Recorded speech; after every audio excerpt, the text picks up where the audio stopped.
welcome back to WWE 2K26 with myself, the 99th Wrestling Fan. Getting that one back feels really good.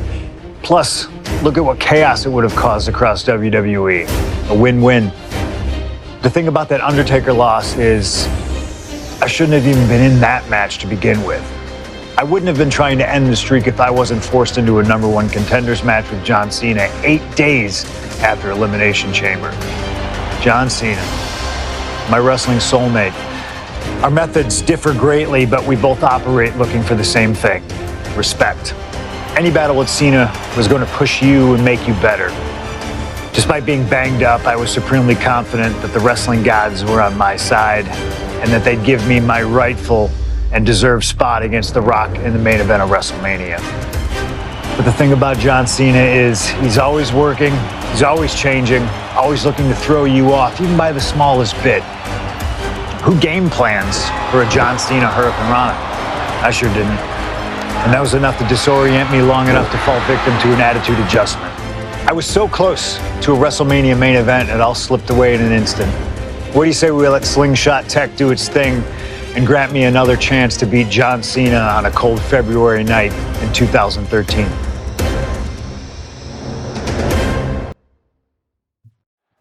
Well, then, let's do it. Yes, back into the showcase mode with CM Punk's career. This is another entrance that I am skipping because it is no different than the other CM Punk entrances with Cult of Personality. This one, however, since it has not been seen on this video game, I'm going to keep it playing for right now. What can be said about John Cena that wasn't said the last time I covered a video with John Cena in it? If you're new here, I did do the showcase last year, and there's a video of that on my channel with Umaga taking on Cena during the showcase. Cena's in a lot of these showcases because he was, and in a way is, the biggest face that WWE has at the time of the games coming out. He recently wrapped up a retirement tour at the end of this past year, and as of recording this video, did host the most recent WrestleMania. Well, with all that being said, there's not much else I can say about him. 17-time world champion, and 5-time U.S. champion, multi-time tag team champion, albeit all of his reigns were to basically bolster a feud he was already in, so not really relevant. But let's ignore his career trajectory, because chances are, if you're watching this video, you already know it. You know his career, so there's no need for me to deep dive into it. But we're getting into it now. So, one thing I did notice is, I'm not even going to say a discrepancy in this, is like, CM Punk said, oh, I wouldn't be in the match if I wasn't forced to defend, if I wasn't forced in a #1 contendership match, not defend it, but like, forced into a #1 contendership match against Cena in February. Yeah, no, he wasn't forced into it. He goaded Cena into it, from what I remember. And when I mean, like, when I say he goaded Cena into it, if you go back into, I believe it's WWE 2K15, they had a showcase mode, which was you played through this rivalry of Cena and Punk beginning at Money in the Bank 2011 and culminating in this match, where you did all of it. And so it was that. The way that showcase made it seem was like, hey, Cena and The Rock, we've already seen it at that previous WrestleMania, but we haven't seen CM Punk versus The Rock at WrestleMania, because he wants to main event WrestleMania, which is what really everybody wants to do in WWE. Everyone wants to main event WrestleMania, but not everyone gets to main event WrestleMania. And at some point, most people do end up accepting that. But there's always still that nagging of the, I could have main evented WrestleMania, or I should have main evented instead of this, that, and the other. And of course, the internet will always say these things should have main evented WrestleMania instead of this, but it's fine. I mean, some things it's obvious, like there was, I believe, Rock and Hogan wasn't supposed to didn't main event their respective WrestleMania. It was Chris Jericho's, I think, Triple H, but not Triple H, Jericho was pitching for their match to not be the main event, and he wanted it to be Hogan and Rock main eventing because he knew nobody would care about that match. Granted, some of that is his own vanity, but I digress. So that's kind of what this whole match was Punk goaded Cena into defending his #1 contendership that Cena won by winning the 2013 Royal Rumble. It was his second time winning the Royal Rumble, which is always impressive, and I need to do these darn objectives, but I need to reverse. Nope, too late. Anyway, back to what I was saying. This rivalry was kind of one of those. This was a rivalry that I didn't get to experience because I had fallen out of professional wrestling around this time. Not because, I was tired of Cena, I was tired of Punk. I wasn't watching it. Things had changed.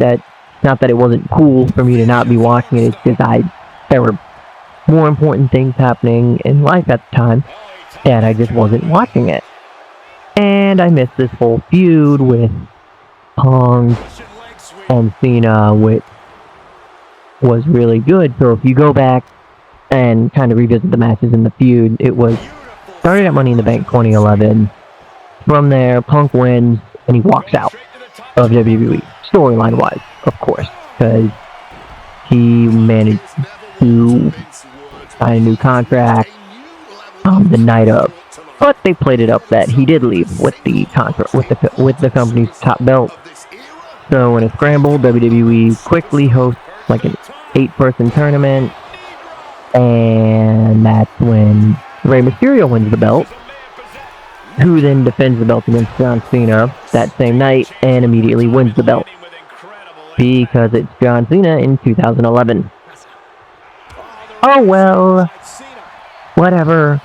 And then CM Punk comes back, so they defend the belt so they fight at, I think it's at SummerSlam to determine an undisputed champion. And neither walk out champion because the Money in the Bank winner, Alberto Del Rio, cashed in his Money in the Bank contract and won the belt. So they bounce around feuds between all of them, and eventually Punk would win the belt from Del Rio in what was it? Survivor Series of that year, kick off a 434-day reign that would ultimately end at the Royal Rumble of 2013. This Royal Rumble. It was this Royal Rumble, in the game, that ended the reign at 434 days. So that's like the short version of the feud. There's other matches that occurred in there and bounced back and forth. At one point, Punk defended the belt against John Cena and Big Show in a triple threat match. He defended against Ryback of all people, and there's plenty of interviews of how much CM Punk loved working with Ryback on the internet, so I'm not even going to dive into that. But, alas. Alright, what on earth do I need to do? Because I just need... Oh, really? That's it? Just do this. Of course he reversed. Gotta do one stupid move and they always manage to reverse it. Okay, gotta be careful because he's about to get the finisher. No. No. No. Dang it. Oh, one of these days I'll get the timing right on all these reversals, but until then, oh well. So after this match is kind of when Punk and Cena go their separate ways. He ends up facing The Undertaker at WrestleMania. Punk goes on to face The Undertaker. Cena goes to take on The Rock at Mania for the belt and wins the belt. Wins the belt from The Rock, and then they basically go their separate ways until CM Punk walks out of the company and disappears for 10 years in professional wrestling. Doesn't show up again until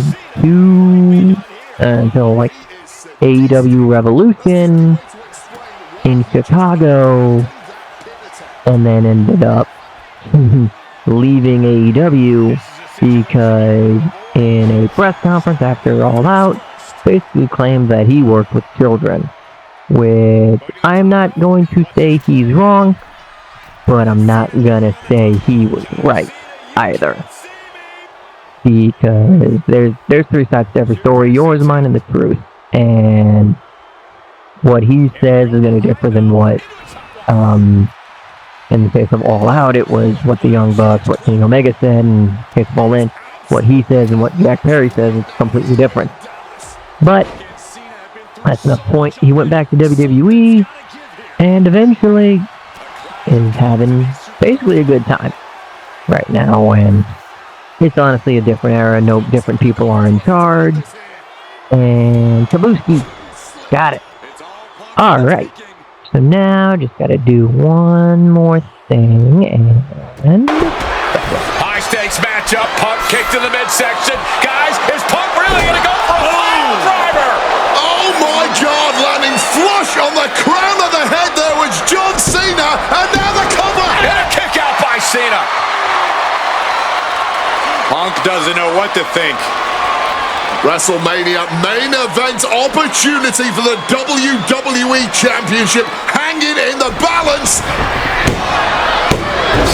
Cover again by Punk, and another kick out by John Cena. And again Cena has to kick out. And now Punk getting frustrated. Yeah, just bobbling over in this kind of match. You're up against John Cena with a huge prize hanging in the balance.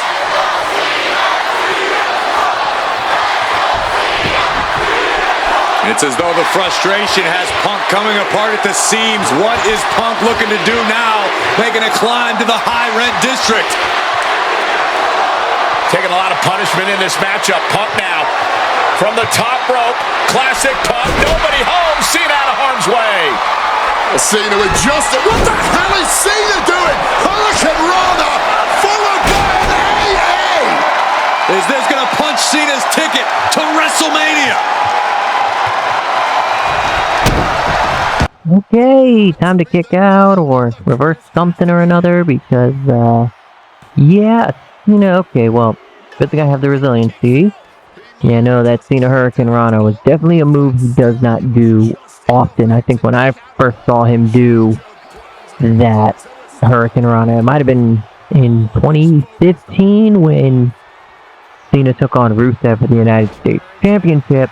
That eventually kick-started the whole United States Open Challenge tradition that a lot of people seem to do, which in a way it's a good thing for the belt to kind of be defended, and it is nice because it kind of gives the chance to not really test other people, but I guess in my mind doing a US Open Challenge kind of gives you a reason to, hey, let me see how well the audience responds to this person as opposed to this person, maybe give us a match that we haven't seen before, or if you have a competitor who's not as serious right now, see if they'll be taken as a serious competitor if they are involved in this. But now I'm going to try and win this match right now with a 1, 2, no. Well, it's the roll-up, so it's always a good idea for it sometimes, but you never know if it'll work. But now I need to get my stupid finisher back up. Okay, that's not good. Okay, reversal. Okay, come on. 1, 2, 3. We're done. Alright. Lost to the most dangerous move in professional wrestling. The roll-up.